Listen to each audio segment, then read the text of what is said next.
year to win. We don't want to be the Olympic team that was known to not win the gold medal.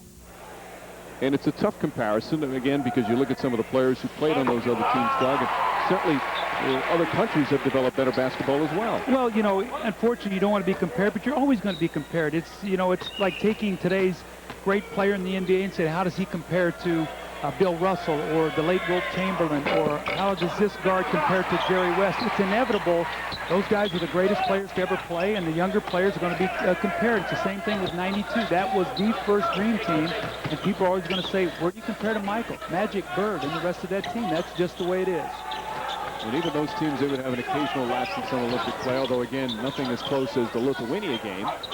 But you have to give a lot of credit to Lithuania. One of the keys in that, Donnie Nelson was the assistant coach. They played a lot of zone. Right. Why do more countries play zone? Why don't they play more zone against the United States? I do not know. That's a good question. I would never play the United States man-to-man if you see that. Ray Allen to Vince Carter, all in one motion, over the shoulder, two-hand dunk, just sort of simple. That would have been good in synchronized diving today. When you start a sport, somebody passing the ball to somebody off a diving board, letting them spin a little bit and then dunk one. All looks so effortless. Yes. So Carter gets the crowd alive a little bit. It's now to 24-9.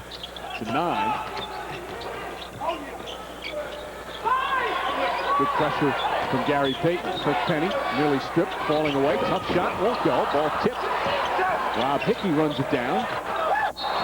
And they couldn't save it. The United States will get it back. Now, Kirk Penny plays right now at the University of Wisconsin, so he's known as a good shooter. But here's Ray Allen, just throw it up. Vince Carter catches it below the rim, takes it right over his head, two hands with a power slam. Vince Carter, his second dunk of the game. All the players are calling him the best alley-oop catcher they've ever seen. They try it again, and Garnett over 7-footer Tony Rampton. Tony Rampton played at Iowa State. He said his big thrill was getting into the Sweet 16. Actually played for Coach Floyd, who's now at Chicago. So great memories there with him. Way short. Garnett altering that shot. Here comes Payton. The United States really starting to take control. Long three, Ray Allen. Won't go. Carter the rebound. Nice speed inside. Abdul Rahim draws the foul. Goes down hard. And he'll shoot a couple of free throws. See, if the United States will make the extra pass, this will be a layup drill. And there's no need for them to live with that outside jumper. Kevin Garnett could not quite get to the rim. Another nice pass by Ray Allen, back-to-back assists. And then Vince Carter had a little wide open shot from about 15 off the rebound. Made the extra pass, and Abdul Rahim will shoot 2 free throws. So this is a game where you want to make the extra pass, especially because this team is so outnumbered and outsized, Mike. If they made the extra pass against Lithuania, it probably would not have been a 9-point game. They just didn't play well, plain and simple. Absolutely. They were never in that game mentally. Now, they were able to fight through it and win. And interestingly enough, the thing that won the game for them was what they'd done so poorly, shoot free throws. Going into the game in the 60th percentile, they shoot 29 for 33, which sort of saves them. Right now, they're on a 17-2 run. Penny. There's a 7-footer Rampton who can shoot from the outside. Lattimore, the captain, nails it. That's a three-pointer from Ralph Lattimore, who retired back in 1999 last year, but returned because he had a chance to play in the Olympics when New Zealand got their first berth in the games.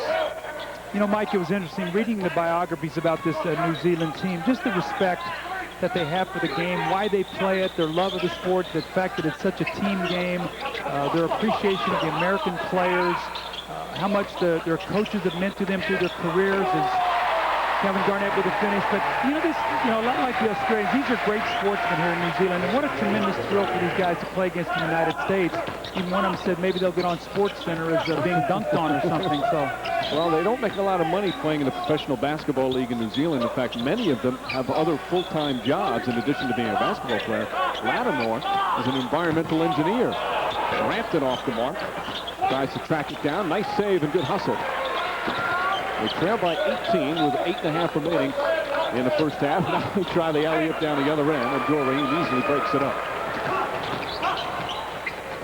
Garnett. That's a two-pointer. Kevin Garnett knocks it down. Great players get better at different things every year. And Kevin Garnett last year went from being a 20-something% three-point shooter to shooting almost 40% for Minnesota. So you talk about great players. They use the summer to add something to their game that's going to make them better when they go back to their NBA season. He's 4 for 4 from the field in this one. And the lead is up to 20 as the turnovers continue to mount. 6 now for New Zealand. Steve Smith has come into the game for the first time. There's basically 4 guards out there: Ray Allen, Gary Payton, Carter, and Smith, along with Abdul Rahim. Well, the United States being one big man shy tonight with Alonzo being gone can get away with this, especially against New Zealand, as Vince Carter knocks in the little three-point jump shot. Again, that close line, these NBA players thrive on that. A 26-5 run as the lead's up to 23. Again, this was expected. New Zealand struggling 0-3. They've not been all that competitive in their games as Kirk Penny knocks it down. Plus the United States perhaps a little angry at their performance in the last one, taking it out on New Zealand. Well, Kirk Penny's a terrific shooter. Again, he's at the University of Wisconsin, plays for Coach Bennett there, and they expect him to be able to shoot the ball as he's come over from New Zealand to play in the United States. A lot of these players have done that. We've talked about Sean Marks. We've also talked about Penny. We've talked about Dickel. So they've had 4 guys play in the United States collegiately. Payton back out. Allen wide open. Allen off the mark. Abdul Rahim pushed off to tip it. And a foul call, but Rudy Tomjanovich pleased with the first half thus far. He's up by 21.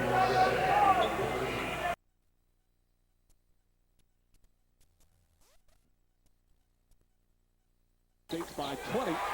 Vince Carter knocks down a 3 to make it 38-15.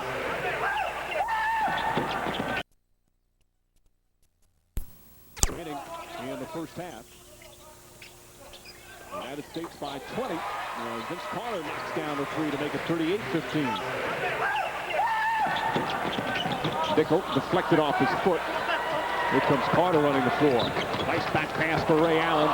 And Sharif Abdul-Rahim. The unselfish ball movement has been excellent in this first half. You know, Mike, again, they played out a character against Lithuania. They learned from that. They're making the extra pass. You're seeing the full court pressure. They're turning them over, and they're getting layups on the other end. So they're only living with that jump shot when they get in a half-court set. The team is playing zone, and you see Carter step out and make a couple threes to bust that. So right now playing very good offense.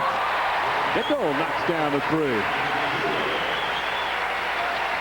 Mark Dickel, whose dad coaches the women's New Zealand's national team. They're also making their first Olympic appearance here in Sydney. Smith trying to set himself up. Pass deflected. Kid tries to save it, and he does. Smith a wide open 3. Abdul-Rahim, another rebound. Just the athleticism of Abdul-Rahim. We talked about him. He was 6th in the NBA this year in rebounding, averaged over 10 rebounds a game. And, you know, when you think of Rahim and you look at Abdul-Rahim and you look at him, you don't think of him being that good of a rebounder, but he's an excellent offensive rebounder, loves to snake around on that baseline. The Vancouver Grizzlies, 6'9", 4 years of playing. A lot of people haven't seen him. Dickel makes another nice move getting past Jason Kidd. He's a tough kid now. He'll drive in there. You know, he'll have occasion where he's going to turn that ball over. Sometimes he gets a little wild with it, but he's going to compete, no question. So the former guard for UNLV helping out as Carter comes right back with another 3. Well, Vince Carter's finally shooting the 3 now. We saw him shoot it so well in the pre-Olympics. Going into today's game, he had struggled from behind that three-point line at only 1 of 8. So he's made 3 in today's game, which is, I'm sure, putting a smile on Rudy T's face. Well, New Zealand bouncing back with 3s of their own as Dickel hits another. He's got 9 points off the bench. See, guys who played in the United States in college, they just have a better feel of playing against these NBA players. Mark Dickel, I'm sure in the summertime, has played a lot against, you know, NBA players who come to UNLV and work out to get themselves in shape for camp. So he's not going to back down with this. And Dickel throws it away that time. More substitutions coming in. Allen Houston and Baker. The extra pass, once again, Ray Allen, who I think has just been sensational throughout. Smooth, economy of motion. He makes the play here also for Vince Carter. So he's set up his teammates now for about 4 easy baskets, a 3 and about 3 dunks here to start this game. Dominating first half for the United States, just under 4 to play. And they lead by 24. And Steve Smith foul as he takes us to the goal. Cameron with the personal, and Smith to the line. Mike, I would expect the United States to try to finish out this half very strongly, try to get a big lead, And then, like we've seen earlier, they'll back their defensive pressure off. Rudy wanted them to come out tonight and get back into that swing of things of getting up the floor. But again, he's not going to embarrass New Zealand. He's too good of an ambassador for this sport, and he respects coaching too much to do that to an inferior team. So he wants to get his team in that attack mindset that they've had early, and then I think you're going to see them play a much softer half-court defense in the second half. He's got to be pleased with what's happened in the first half.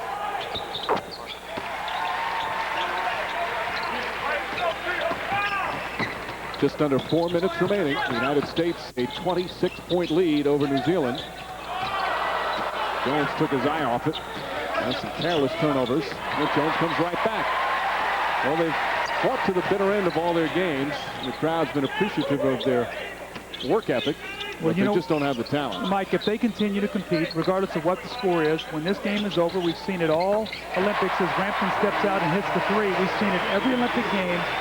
As the underdog walks off, even with a 40-point defeat, the crowd gets up and cheers, and that's really a part of this Olympic spirit. You know, you want to win, yes, but more importantly, you want to give your all, and people will respect that. We've seen that from a number of countries like Angola, who hadn't had a chance of gaining a victory. Jason Kidd misses on the three, Baker on the rebound, but they get better every game, and it's experience for the players and for the country. Baker inside lays it in.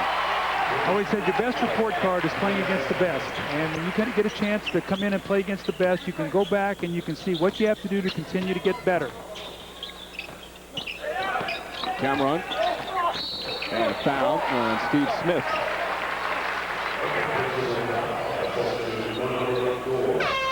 Again, Jason Kidd, the guy who really doesn't want to score. He's one of the few guys on this Olympic team that really is not the primary offensive player on the team that he comes from, during the normal NBA season. Always looking to make the extra pass. Ben Baker, the beneficiary. See, obviously, it's without question the smallest. Doug, how about after watching that game, the way Lithuania played the United States and played them well, how about other teams that certainly have a chance for a medal, like Yugoslavia, Canada, Russia, or even Australia? What do they take from that game? Well, I think that a team like Yugoslavia, who is undefeated right now, if they beat Canada in the last game, will go undefeated through their bracket, feels that they can get in the game, Stojakovic be healthy, Kanilovic play well, and not turn the ball over. I think they feel like that they might be able to beat this team, that this is a beatable team. So it definitely emotionally allows those teams to believe that they can win a game if they can keep it close. Some confidence certainly was gained. Yugoslavia coach watched that game from courtside as Dickel fires away, this time off the mark. Pokai knocks it out, but they say last took by McDyess. Just over 2 minutes remaining in the first half. The United States was an easy one. This was expected. Well, you know, you always hear what ifs too. What if Lithuania had Sabonis healthy and Karnišovas healthy and Ilgauskas healthy? What if Yugoslavia had Vlade Divac or whatever? So, and I would only think that if that were the case, you would have seen a much more inspired United States team. I think sometimes when you play an inferior team is when you get yourself set up to get beat. Phil Jones with the long three, but you can also say, too, what if the United States had Tim Duncan or if Shaquille O'Neal was playing? Correct, absolutely. So I never dealt in what ifs. I always say, you know, play the moment and let's see what happens. Maybe Tomljanovic certainly isn't dealing with that. Tomljanovic, who has really enjoyed his Olympic experience. Anytime we talk to him about it, describe his feeling, he gets very emotional. Yeah, well, it was funny because I was talking to Gene Cady before the game, and he said, you know what, Rudy is a perfect pro coach. You know, he played the game. He understands these guys. You know, we as college coaches sometime, after a game like Lithuania, we'd have gone out and had a 2-hour practice session. Rudy knows that's part of this business, that the guys' personal pride will come to the front, and they'll be ready to go come the next game. And Rudy's done a great job. And Larry Brown, who subbed in for him last summer when Rudy was sort of emotionally tired after a tough season, both these guys have done a great job along with Tubby Smith and Gene Cady. They've been so well prepared. Pokai is fouled down the other end. Tomljanovic, just a kid from the playgrounds in Michigan, now the head coach of the United States Olympic team. That is a big power forward. Peter Pokai, he's 35 years old. He's only 6'6". They list him at about 287. He's played for the national team in New Zealand for 14 years. They call him Big Dog. Well, they weren't going to get in front of Big Dog on that. You look up at the scoreboard and you say, you know what, I'm a competitor, but up 24, I think I'll let Big Dog get to the line here. I don't think I'm going to take a charge. Big Dog getting the graze on the side there. Ray Allen plays with Glenn Robinson in Milwaukee, who is the big dog. I don't think that this is the same kind of talent that he's used to see when he plays with Glenn Robinson in Milwaukee. But as you said earlier, guys like Polkai and Lattimore have been on the national team for so long. To finally make the Olympic Games, it's really a special time for these players. These guys in New Zealand who played for a long time.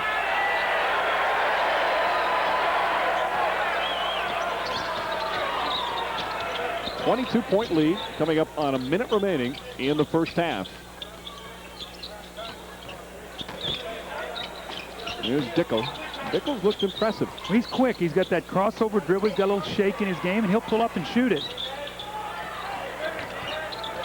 8 on the shot clock. Again, a 30-second shot clock in Olympic play. Polkai bangs it off the board. On the follow, blocked by McDyess. The tip don't go.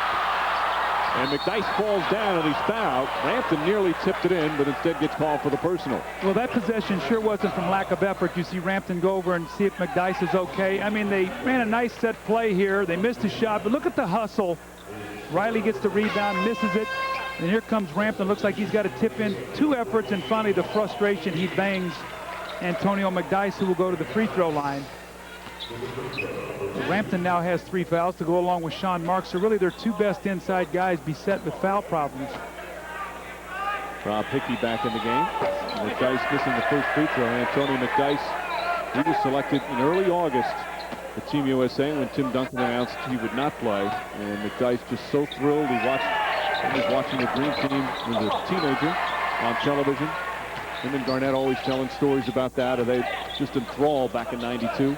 Well, remember when McDyess was telling us the story, his favorite Olympic moment, and he said, you know, I couldn't remember the runner's name, but it was that guy that was running, and he pulled his hamstring, and he got up off the track and limped in and finished. He said that was just so great that guy had the competitive spirit to finish that race. So that tells you a little bit about the spirit of Antonio McDyess and how he's watched and what's touched his heart in the Olympics. That was Derek Redmond of Great Britain when his father came out and helped him finish that race. That was certainly one of the special moments. That follow won't go, and they keep it alive. Tim Hardaway, the three-pointer. Kidd tipped it right back out to Allen Houston. 5 seconds here. They got to get a shot up. First half winding down. Hardaway flips it up, knocks it in. Tim Hardaway at the buzzer. He loves that, doesn't he? How many times have you seen either a half-court shot, a shot at the end of the game? He practices that with the shot clock winding down. Nobody in the league does it better than Hardaway. So Hardaway hits the 3. As the United States romping here in the first half. A 26-point lead at halftime over New Zealand. Again, only a 9-point win against Lithuania. A lot of the credit goes to the Lithuanians, but the United States with a little something to prove here in this one. Well, 17 assists in the first half, only 11 the entire Lithuanian game, so they're moving the basketball. U.S. big men did not miss a shot. Baker, Raheem, McDyess, Garnett, 12 of 12. No such thing as settling for jumpers in this one as Kidd turns it over. Jason Kidd led the first half with 6 assists, so he is once again the leading man there. Ray Allen had 4, 3 of them spectacular plays that led to dunks. New Zealand started this way, tried to take some time off the clock, keep it a slow game, but it was very difficult to do as Cameron knocks down the three-pointer. How about this now, Mike? They're 8 of 15 now from 3, and they're 3 of 19 from 2. So I'd say that they're having a tough time finishing inside against the United States, and when they can spread the court and get a shot, they've had a chance to knock some down. Well, they don't have the size, but Cameron's their power forward. He's only 6'7". Bad pass from Vin Baker. Phil Jones picks up the errant toss. Here's Sean Marks. Marks inside. Nice dunk from Sean Marks, who didn't play a lot. Only 5.5 minutes in the first half because of foul trouble, and he's their best player. Well, it'll be interesting to see what happens with Sean Marks. We spoke with him before the game. He came over and told us he's a free agent, and, you know, will he be back in the NBA, or will he choose to play somewhere in Europe and try to make big money? He's involved in a couple of interesting trades in his brief NBA career. Went from the Knicks, where he was a draft pick, to Toronto in that Oakley Marcus Camby deal. Didn't play in Toronto as Tim Hardaway spots up. That three-pointer won't go in the foul. And then he's involved in that trade with Boston last year that was rescinded when Alvin Williams failed his physical. Well, here he is with a strong left-handed finish, and he had a nice seat on the bench and saw Vince Carter do a lot of that last year, these powerful finishes, and I'm sure after the game he's going to let Vince Carter know he got one of his own tonight. Doug, can he play in the NBA? I think so, but, you know, it's, again, you know, is he going to play? I don't know. Can he make a roster? Probably. The question is going to be at this stage of his career, does he need to get better or does he need to make the money? Because, you know, without him playing and sitting on the bench, it's going to be difficult for him to improve. It's a three from there. Right on time. He's 6'10". He's got terrific size, and we've seen him with a nice outside shot.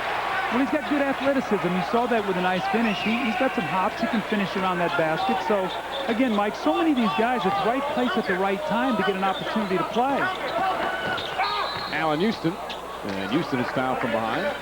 Little 8-0 run right now from New Zealand to cut it to 18. Little penetrate, kick. We see the United States big men being sucked into the penetration dribble there. And what you have to remember in a game like this, if you're playing a three-point shooter like Matthijs is playing against Marks, you can't leave him, allow somebody else to help you behind. But your instincts are, you're a shot blocker, you see a guy get beat and you go to help. And that's what New Zealand has done. That's why they've shot the three-point shot so well tonight. Allen Houston missing on the first since the Patrick Ewing 14-12 player trade. Houston has had to deal with rumors now back in New York about he might be possibly shipped to Atlanta, and Dikembe Mutombo possibility. All the rumors are flying, and again, they're just rumors. Although the Knicks management have said that's the team they're going to training camp with, there's still a possibility, and it's something that's in his head right now. Well, you know what? Even though the New York brass has said that, you know as well as I do, all the speculation is this is not a team that New York can go in with and compete in the playoffs. They don't have enough size. You got three guys on the perimeter, and Rice, Sprewell, and Houston, who need minutes, who need shots, and they're not really a group that can play that well together because they don't have good ball handling.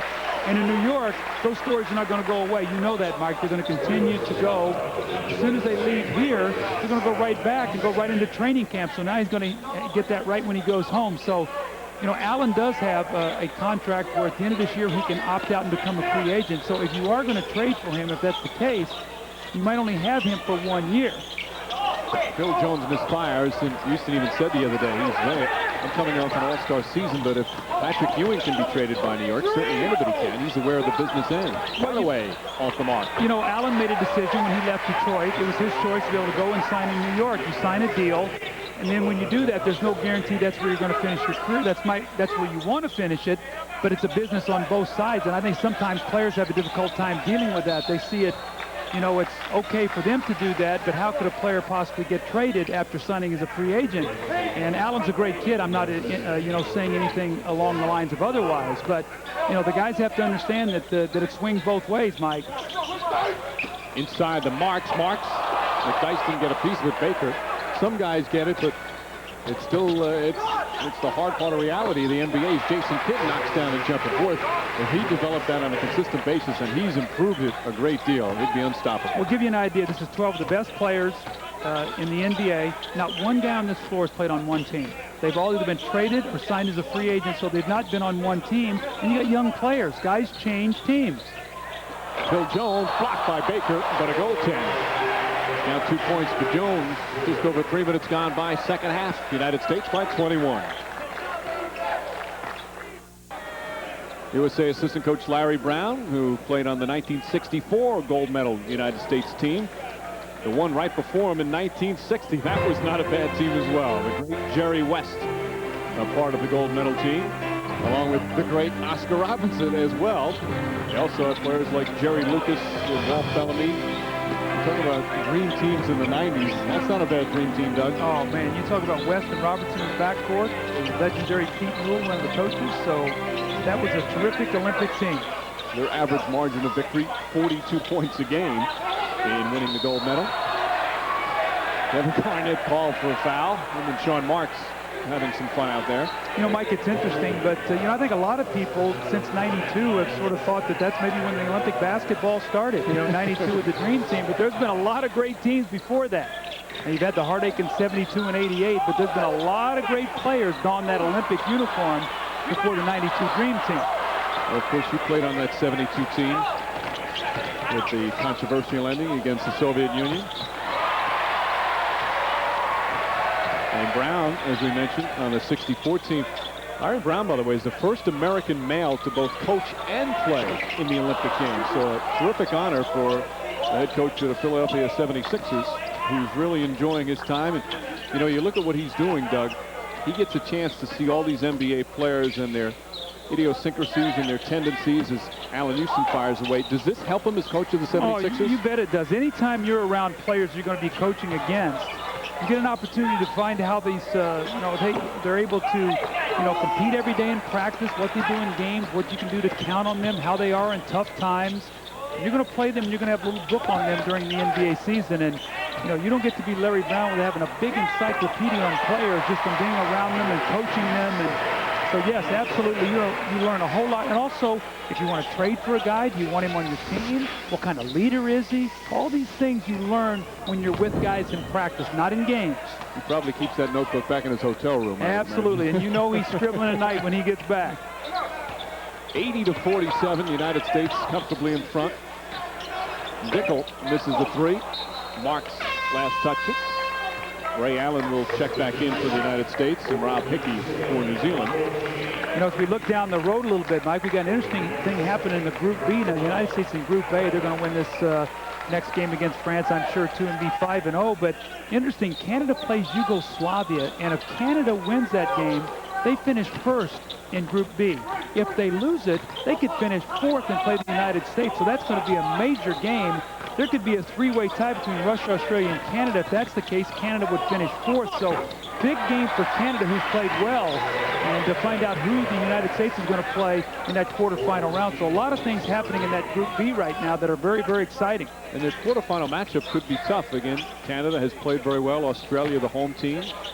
It could also be Spain, who's not out of it yet. Spain has played very well in this tournament. Dickel kicks it out to Lattimore. That's a two-pointer. Garnett, another rebound. 5 for Garnett, who's averaging over 9 a game to lead these Olympics. And Ray Allen. Again, we talked about it at the start of the game. I really believe the best basketball of the United States is ahead of them. It's like these guys get so used to cranking it up an extra level in the playoffs. And I see them doing that in the medal rounds. As the further it goes, you're going to see them more energized, more ready to win the medal. And, these guys are going to go right from here to back to training camp and maybe get a week off or so. But they're going to spend 40 days here, Mike, competing, doing all the practicing, going back to their team. So it's interesting to see how they handle that. And although Vince Carter and many of his dunks have been the highlight of a lot of the games, I don't know if any player has impressed more and opened more eyes in terms of his overall game than Ray Allen. I love his court temperament and his demeanor. He doesn't smile, he doesn't frown. He's a very unflappable player. And I think that he's going to be the one guy who benefits from this experience, I think, more than anybody else. I think he now knows he's a star in this league as much as anybody. And I expect him to really, really be great for Milwaukee this year. He'd be a good poker player because you don't know what he's thinking. Very poised out there on the floor, and more than just a good shooter. Carter steps back with a 3-second violation call. Seen a lot of those again with the trapezoid lane. Any more room to get caught. But twice in the United States looked like they had shots and they passed it up. So, being a little unselfish there actually got them a turnover. I think Rudy's happy to see that extra pass. He was not happy, although he's not going to say it publicly, he was not happy with the quick shots they took the other night. Brad Riley kicks it back out to Kirk Penny. Coming up on 9 minutes remaining. Penny just 19 years old, youngest player on this New Zealand team. Hickey hits the jumper. Look how excited he is. Check this out. You think that's not an Olympic moment right there? That is great. Arms extended as he runs down the floor after the jumper.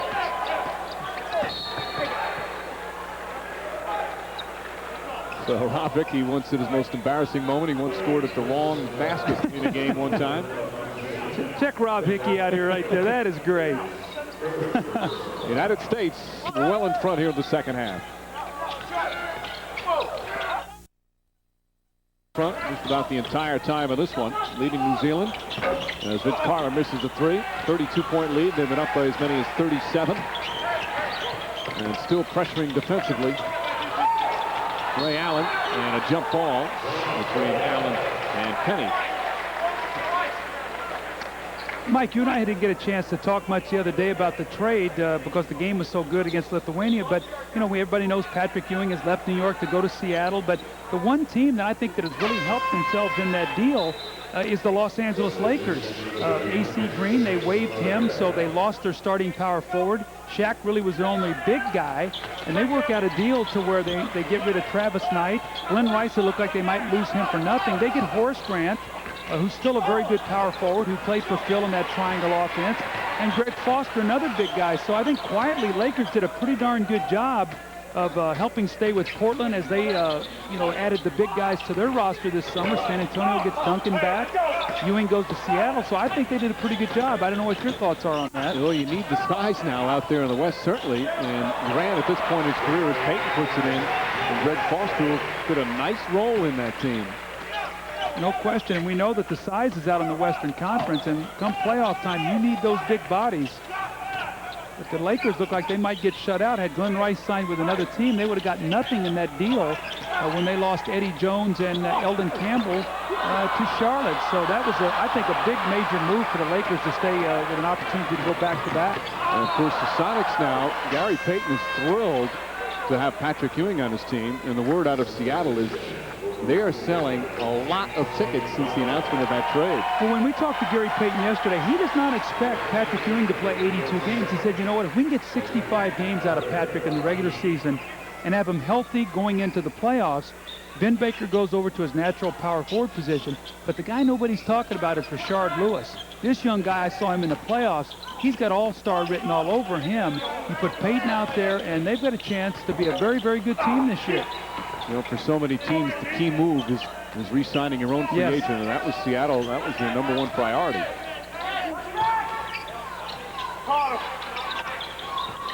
Smith back out. Carter fakes the three. Now falls away. Knocks it in. A three-pointer for Vince Carter. Of course, a lot of different NBA news going around with players. Let's go to Craig Sager. You talk about all the changes in the West, but Miami apparently has solidified their roster. Tim Hardaway's agent has agreed to a contract with the Miami Heat as being sent here for Hardaway's approval. A one-year deal reportedly close to $12 million. If Hardaway looks over the deal, approves it, will then go to the NBA Council, Joel Lichtman, for final approval. But it looks like Tim Hardaway will be back with Miami next year. All right, Craig. Sounds like a pretty good deal to me in terms of what Miami's needs.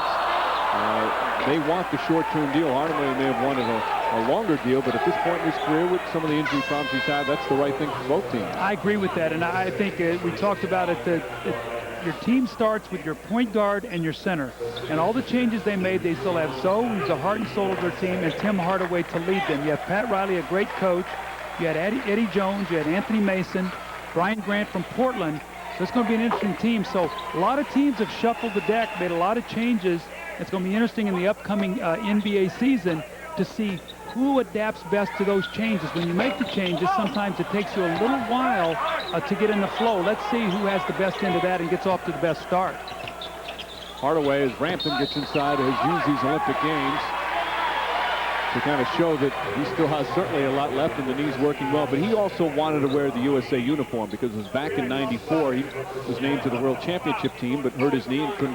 Then in '98, he was named for the World Championships, and the lockout caused him to miss those as well. So finally he gets to wear the USA uniform, and he has loved the experience. Well, we saw him last summer, and he just come off knee surgery. He probably shouldn't have played last summer. His knee was not right, and maybe it did cost him a little bit during the course of the season because he wanted to play so badly. But he did work hard in the offseason. He's done a lot of running, a lot of conditioning. His body looks good, and I think this is wonderful for Tim. How much better can it be to come to Sydney, win a gold medal, go home, sign a deal for about $12 million, and have a chance to be the Eastern Conference champs? Ain't all bad, Michael. Yeah, he's the guy that he just loves to play. Carter, alley-oop, couldn't catch that one. And Rampton the rebound. And Hardaway now not only, he's not as quick as he used to be, but he has all those intangibles. Well, the playoffs are a game of experience and a game of tempo, and Miami plays that kind of tempo, and Hardaway controls it for him. So they need him out there, bringing Anthony Carter off the bench. Now you got a nice backup. Payton knocked away from behind, but a foul. With just under 4 minutes remaining in the second half, the United States with a big win in this one. game for the United States as they've led by as many as 42 against New Zealand. Coming up on 2 minutes remaining. It's now 96-55. This after their close call against Lithuania. The United States came out and romped right from the get-go. Well, there's been an inferior opponent, but I think the big thing that Rudy's going to talk about is the extra pass that they've made today. They have not turned the ball over, and they've gotten themselves defensively back in the scheme of things. But, Mike, we knew going in that they were going to overpower this New Zealand team. So I don't think this is any dramatic thing for the United States. I think they're happy to win and move on. Tomjanovich, at least at halftime, was very pleased with the ball movement to get good quality shots against Lithuania. A team that played them zone. They settled for a lot of jumpers, but that has not been the case in this one. Phil Jones lost it. Steve Smith ahead of the pack. They just tried to grab him. Paul Henare, and Smith tried to get the shot up. It's only the 17th foul. Let's see if they call the active shooting, and apparently they do, so Smith will go there. Steve Smith, one of those athletes who watched a lot of the Olympics as a kid growing up on TV. Loved track and field. Always been a big Carl Lewis fan. Says he can't wait to bow his head and receive the medal. He said he's already got a thing made at home in his office to take the medal and put it in. He's already had everything made for him. He said, I can't wait to get home and put that medal up in my office. Of course, it's expected to be the gold. But the way Lithuania played the United States, there might be a little thought in some of the heads of the players of Yugoslavia and Canada. That game was the smallest margin of victory that the United States had won in the Olympics since the NBA players started competing. And it was the first time they trailed in the second half. Sean Marks on the rebound. Well, I tell you, if you're thinking about playing for a gold medal, all you have to do is, I'm telling you, just watch some of these ceremonies here. Watch the United States win a gold medal, get up, play the national anthem, and the feeling these athletes have up on that stand. And you'll be ready to go to play for that gold medal. There'll be no question about that. And it's still a special part of the game. Zaneri off the mark. Carter ahead. And Zaneri breaks up what the crowd wanted to be a highlight dunk. And already saying, we're not the Washington Generals now. We're not going to let you run down here and dunk the ball. Hey, they have played tough every second out there, despite the margin. Baker inside. Blocked, but a foul. And then Baker will shoot two with 12 seconds left. 99-55. Ben Baker working hard inside. He misses the first one. He gets it back. Goes up and gets the foul. Sean Marks got a piece of that before the ball went off the backboard. That's why there is no goaltending. But Ben Baker, he's got to get his free throw act here together. He is not shooting free throws well.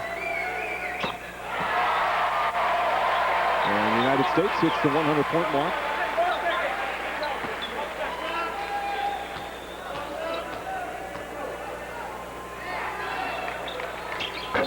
And their final game will be against France, and then who knows in the quarterfinals who they'll face yet. That's still to be determined. As the other pool is still up for grabs. Actually, every spot. Yugoslavia the favorite in the other pool, and the favorite before the Olympics to meet the United States in the gold medal game. But we've seen a lot of competitive games with Canada and Russia and Australia and Italy and Spain. Carter picks up his first foul. Sean Marks enjoying some moments with his former Raptor teammate. And Paul Henare. Henare just 21 years old. The difference about the Olympics also, too, we've talked about this. Normally, up 45 with 9 seconds to go. United States would throw it in and just hold it. They're going to run down there and try to score. And every team in the Olympics does it. Doesn't matter what the score is. They look to try to get a couple more points. Final seconds in what has been a blowout win. Carter. And the crowd enjoying the antics as the game winds down. And that'll do it. An easy romp and some nice sportsmanship with Carter and Sean Marks. After the close call against Lithuania, no problems whatsoever against New Zealand. Final score 102-56.